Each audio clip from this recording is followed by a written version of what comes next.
One of the things we try to communicate, and Peter was mentioning earlier, is the difference between broadcast and unicast. So, like Peter is saying, we have a couple of partners here.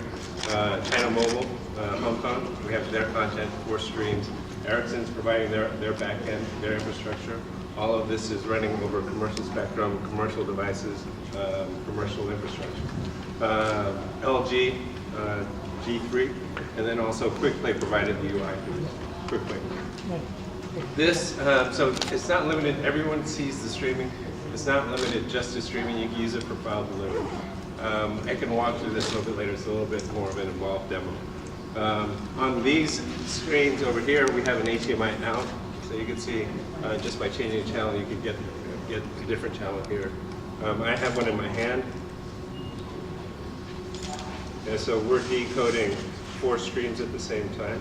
Yeah, so there are 3 here, and then there's 1 in the background. I think after we go through these, you guys are free.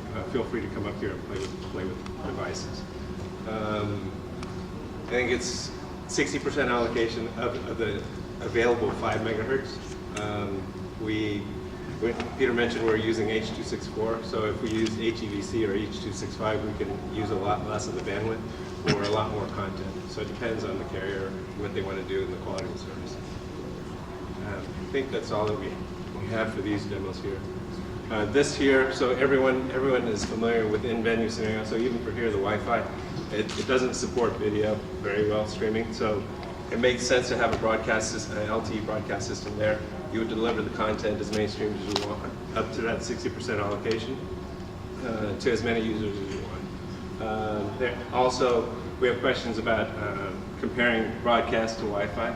You know, so the problem with Wi-Fi, of course, is when you're in Wi-Fi, there's no continuity of service. You know, when you're in the hotspot, you have to attach, and then if you leave it, you lose the service. With LTE broadcast, you're creating a single frequency network. What that means is that you have that service wherever you're at. Here, we're showing another use case, golf. So when you're at the event, you can only see what's in front of you. Verizon, they just did a demo, GoPro Sonoma, a couple weeks back. You know, so you can't see the whole track. It's like Formula One. With broadcast, you can see everything around the track where the cars are. They had cockpit cams, all different kinds of things. The telemetry from the drivers. The drivers were actually using some of these things to see what the other drivers were seeing. By the end of the race, they were trading off the video stream so that you could see the perspective from the car number 1, car number 2. So there are a lot of things that are unique with broadcast that you couldn't do with unicast. So yeah.